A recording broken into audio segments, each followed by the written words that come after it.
चुनाव में अपनी महत्वपूर्ण भूमिका निभाने वाली पंजाबी बिरादरी को रिझाने के लिए आज हरियाणा कांग्रेस कमेटी द्वारा एक कार्यक्रम का आयोजन किया गया है। पंजाबी बिरादरी को लेकर ये कार्यक्रम का आयोजन किया गया है। किस तरह से चुनावी बिसात को बिछाने में पंजाबी बिरादरी अपनी भूमिका निभाएगी, इसको लेकर आज हमारे साथ जुड़ गई हैं हरियाणा कांग्रेस कमेटी की महासचिव राखी सेठी।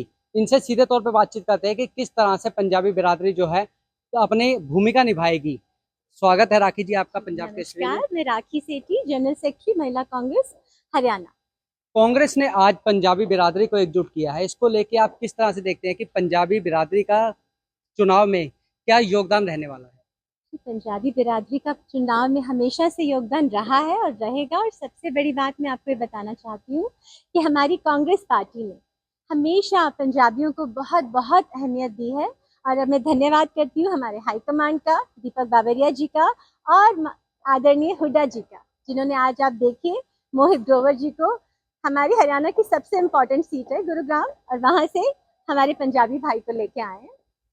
पहली बार ऐसा हुआ है कि कांग्रेस ने किसी पंजाबी वोट को जो है कैंडिडेट को यहाँ से उतारा है। पहले भी जो है कई उतारे हैं, लेकिन वो या तो दूसरी कम्युनिटी के रहे हैं, जाट कम्युनिटी के रहे हैं। तो कैसे देखते हैं? नहीं नहीं नहीं, आप ये बिल्कुल, आपका ये गलत वक्तव्य है। यहाँ से बिल्कुल पहले रहे हैं, गाबा जी रहे हैं, ऐसा कभी नहीं है। पंजाबियों को हमेशा हमारी कांग्रेस पार्टी ने मान्यता दी है और बढ़ चढ़ के उनको बड़े बड़े पदों पे बिठाया है, टिकटें दी हैं, आगे बढ़ाया है, ऐसा बिल्कुल नहीं। पंजाबी बिरादरी का कहना है कि कांग्रेस ने हमेशा उनकी अनदेखी की है। क्या आपको लगता है कि ऐसी क्या जरूरत पड़ी कि आज पंजाबी बिरादरी के साथ बैठक करने की जरूरत? नहीं नहीं, आज तो पंजाबी हमेशा से कांग्रेस पार्टी के साथ रहा है। और मैं बड़ी ड्यू रिस्पेक्ट कहना चाहती हूँ कि पंजाबियों ने देख लिया कि पहले जो एक पंजाबी 9.5 साल तक भाजपा का शासन रहा और पंजाबी उसके मुख्यमंत्री रहे, और जितनी पंजाबियों की, जिसको बोलते हैं अनदेखी, उस कार्यकाल में रही, आज तक कभी किसी मुख्यमंत्री ने इतना निरादर पंजाबियों का नहीं किया। तो ऐसा कुछ नहीं है। और पंजाबी आज और भी ज्यादा जोश से, बहुत ही जोश से हमारी कांग्रेस पार्टी को पूरी तरह से सपोर्ट करने के लिए आगे आ रहे हैं। लोगों का कहना है कि जिस तरह से पंजाबी को एक वोट, ये जो है सीट के लिए प्रत्याशी चुना गया है, ये पंजाबी बिल्कुल नौसिखिया है, नौजवान है। तो ऐसे में आपको क्या लगता है? चलिए, मैं आज आपको ये बोलती हूँ, चैलेंज करती हूँ, आने वाला समय गुरुग्राम की जनता धन्यवाद करेगी हमारी कांग्रेस पार्टी को, इतने जुझारू नेता जिन्होंने ठान लिया, मोहित ग्रोवर ने, कि मैं गुरुग्राम को सिर्फ हरियाणा का नहीं, पूरे देश का नंबर 1 सिटी बना के रहूंगा। आप उनका जज्बा देखिए, उनकी लगन देखिए, उनकी एनर्जी देखिए, और आपको तो खुश होना चाहिए कि इतने यंग कैंडिडेट को हमारी कांग्रेस पार्टी ने आगे लेके आई है। तो ये आपका कहना वक्तव्य ठीक नहीं है। 31 साल की उम्र में मोहित ग्रोवर कांग्रेस पार्टी से टिकट लेके चुनाव लड़ रहे हैं। इससे पहले 26 साल की उम्र में निर्दलीय तौर पे उन्होंने चुनाव लड़ा था। तो क्या लगता है कि इस बार कांग्रेस का साथ लेने के बाद ही वो आगे बढ़ पाएंगे? नहीं, पहले भी उन्होंने अच्छा प्रदर्शन किया था अपना, और पार्टी हर चीज को मद्देनजर रखती है। पार्टी ने देखा कि उनकी लगन क्या है, उनके विचार क्या है। सी पार्टी क्या होती है? पार्टी होती है कि आपका सोचने का तरीका क्या है। तो हमारा जो पार्टी का सोचने का तरीका है वो बिल्कुल उनके सोचने के तरीके से मेल खाता है, और पार्टी ने उनको आगे बढ़ाने के लिए उनको टिकट दिया है। और आप देखिएगा वो बहुत अच्छा काम करेंगे, हमें पूरा पूरा, मुझे संपूर्ण विश्वास है। भाजपा का कहना है कि मोहित ग्रोवर अभी से ही हार मान के बैठ गए हैं। वो बार बार यही कहते हैं कि हरियाणा में 60 से 70 सीट जो है, 70 से 80 सीट सिर्फ भाजपा की आ रही हैं। ये आपको कौन इतनी गलत इन्फॉर्मेशन दे रहा है? आप तो बड़े मुझे सुलझे हुए पत्रकार लग रहे हैं। हरियाणा में कांग्रेस की आंधी चल रही है। क्या बात कर रहे हैं? सारा हरियाणा का किसान, युवा, मातृशक्ति, देखिए आप हमारा मैनिफेस्टो देखिए, कितना अच्छा मैनिफेस्टो हमारा आया है, जिसमें हम महिलाओं को प्रति महीने 2,000 रुपए देंगे। हम गैस सिलेंडर की कीमत 500 रुपए करने वाले हैं। सब रोजगार देंगे 2 लाख युवाओं को। तो कितनी सारी हमारी इतनी अच्छी योजनाएं हैं किसानों के लिए, बहनों के लिए।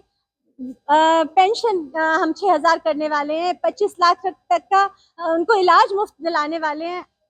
हमारा आप मैनिफेस्टो देखिए। और कांग्रेस की तो अभी हरियाणा में तो आप भूल जाइए। कौन आपको क्या खबर दे रहा है, या आप क्यों मुझे इस तरीके से बोल रहे हैं? किसी भी गांव, किसी भी कस्बे, किसी भी शहर, किसी भी मोहल्ले में चले जाइए, वहाँ लोग कह रहे हैं कि बस वेट कर रहे हैं वो 5 तारीख का कांग्रेस की हाथ पे मोहर लगाने का, और 8 तारीख को हुड्डा जी को मुख्यमंत्री बनाने का। गुड़गांव जो है पूरे विश्व में अपने नाम पे अलग बना चुका है, लेकिन यहाँ की समस्याएं कुछ अलग हैं। यहाँ लोग मूलभूत सुविधाओं के लिए तरस रहे हैं। भाजपा का कहना है कि यहाँ पे जो है जब तक कांग्रेस सरकार रही है उन्होंने इस विकास के नाम पे एक ईंट भी नहीं लगाई है। इतना इतना अधिक झूठ भी नहीं बोलना चाहिए कि कोई बच्चा भी बोले कि प्लीज एक्सक्यूज मी।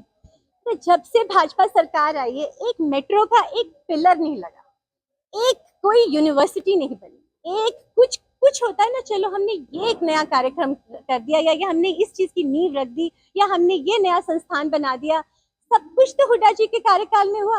आधुनिक हरियाणा के निर्माता है आदरणीय हुड्डा जी, उन्होंने बनाया सब कुछ।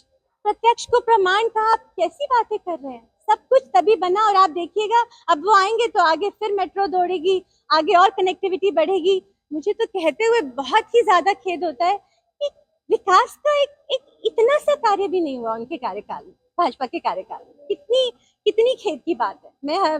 मुझे इस चीज का बहुत दुख है, क्योंकि हम यही चाहते हैं कि हर साल हमारा हिंदुस्तान, हमारा प्रदेश तरक्की की राह पे जाना चाहिए और बस विकास ही विकास होना चाहिए। क्या हालत करके रख दी है गुरुग्राम की।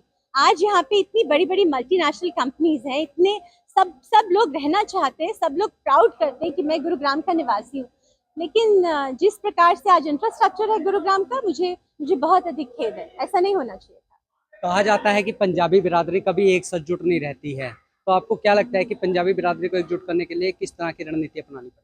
पंजाबी बिरादरी एकजुट आज से नहीं, जब से हमें स्वतंत्रता प्राप्त हुई है या स्वतंत्रता से पहले भी हमेशा एकजुट रही है। आप हमारा इतिहास उठा के देखिए, जब पंजाबी हम लोग यहाँ पे आए, कितनी शालीनता से, इतनी ईमानदारी से हमने काम किया। और गुरुग्राम हम पंजाबियों का है, फरीदाबाद भी हम पंजाबियों का है, तो गुड़गांव तो पंजाबियों से जाना जाता है। हमने बसाया है इसको, हमने यहाँ पे अपनी मेहनत से, अपने अपने कार्यों से इसको बहुत आगे बढ़ाया है। तो आप मेरे से बिल्कुल ही दूसरे प्रकार के प्रश्न कर रहे हैं। मैं उनसे माफ कीजिएगा, नहीं आपसे नहीं ऐसा सोचती कि आप मुझसे ठीक प्रश्न कर रहे हैं। आपको लगता है कि हरियाणा में कांग्रेस सरकार आने के बाद विकास किस तरह से आगे बढ़ेगा, क्या रणनीति रहेगी? मैं आपको यही बता रही हूँ कि आज तो आप हमारा मैनिफेस्टो देखिए, एक आप हमारा इतिहास देखिए कि हमेशा आप, मैं बिल्कुल बाईस की नहीं बोल रही कि मैं कांग्रेस की निष्ठावान कार्यकर्ता हूँ। आप देख लीजिए, आप वो 10 साल, सुनहरी 10 साल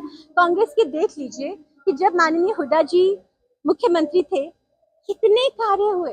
उन्होंने हरियाणा को नंबर 1 पे ला दिया कि मतलब पूरे हमारे देश में हरियाणा की बात होने लगी। कितना छोटा स्टेट है और स्टेट्स के मुकाबले में हरियाणा, लेकिन हरियाणा की बात होती थी। और आज आप देखिए किस लिए बात होती है, बेरोजगारी में नंबर 1, अपराध में नंबर 1। आप क्या बात कर रहे हैं? और यही सब अब हमारे हुड्डा जी आएंगे तो आप देखिएगा हमारा हरियाणा बस फिर विकास में नंबर 1, फिर से और मेट्रो की दौड़, अच्छे अच्छे हॉस्पिटल्स, अच्छे अच्छे स्कूली संस्थान, अच्छे अच्छे खेल परिसर, जिसमें हमारे बच्चे जो ओलंपिक में भी जाते हैं, कॉमनवेल्थ में जाते हैं, उनको इतना अधिक प्रोत्साहन मिलेगा। पहले भी दिया गया।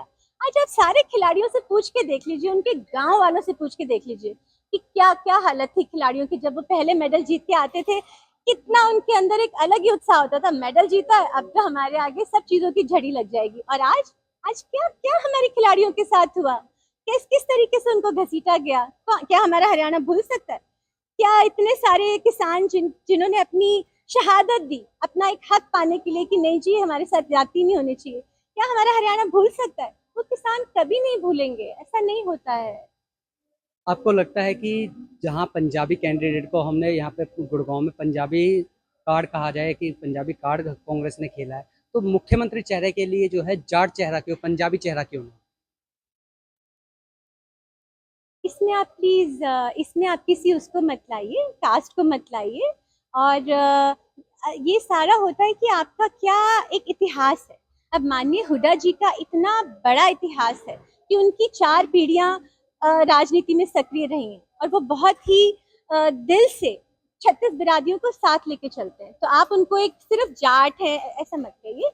हमेशा हुड्डा जी ने, मेन होता है आपका लीडर किस चीज में बिलीव करता है, और वो हर अपने वक्तव्य में, हर भाषण में उनका यही होता है, मैं 36 बिरादरियों का नेता हूँ, मैं 36 बिरादरियों के लिए काम करूंगा। और मेरा ये पर्सनल अनुभव है, मेरे परिवार का अनुभव है, कोई उनके घर चला जाए, आप देखिए ना उनके घर जाके, आपको सब लोग मिलेंगे, हर तरीके के लोग मिलेंगे, और फिर वो सबकी बात सुनते हैं। कौन सा ऐसा नेता है वो सबकी बात सुनते हैं, सबके लिए समय निकालते हैं, सबका कार्य करने की कोशिश करते हैं।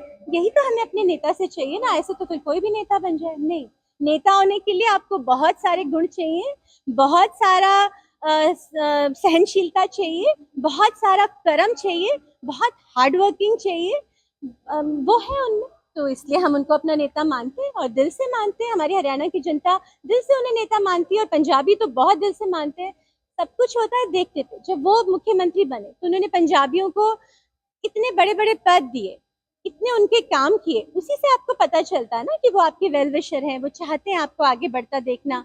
तो उन्होंने कभी कोई फर्क नहीं रखा कि मेरे पास इस जाति का आया है या इस जाति का आया। उन्होंने 36 बिरादरियों का काम किया, तो इसलिए आज 36 बिरादरियां हरियाणा की वेट कर रही है, और उन्होंने पहले आजमा के देख लिया। पता आपको क्या बोलते हैं, आप जाइए तो सही, आप जरा अंदर जाइए, गाँव में जाइए, लोग बोलते हैं गलती हो गई, और दोबारा जो गलती करी उसके लिए पछताते हैं, वेट कर रहे हैं वो 5 तारीख की, हमारे हाथ पे मोहर लगाने की। हाथ बदलेगा हालात। तो ये थे हमारे साथ कांग्रेस महिला विंग की महासचिव राखी सेठी। इन्होंने बताया कि किस तरह से पंजाबी बिरादरी को लेकर कांग्रेस आगे बढ़ रही है। इसके साथ साथ 36 बिरादरियां भी हैं जो उनके साथ आगे बढ़ रही हैं, और इस पर पूरी तैयारी है कि हरियाणा में हाथ की सरकार यानी कांग्रेस की सरकार बनेगी। अब देखना यह होगा कि 5 तारीख को जनता किसे स्वीकार करती है और किसे नकारती है। पंजाब केसरी टीवी के लिए पवन कुमार सेठी, गुड़गांव। हमसे जुड़े रहने के लिए हमारे YouTube चैनल को सब्सक्राइब करें और नई वीडियो की नोटिफिकेशन के लिए बेल आइकॉन को दबाएं। अगर आप ये वीडियो Facebook पर देख रहे हैं तो लाइक जरूर करें और ज्यादा से ज्यादा शेयर करें। धन्यवाद।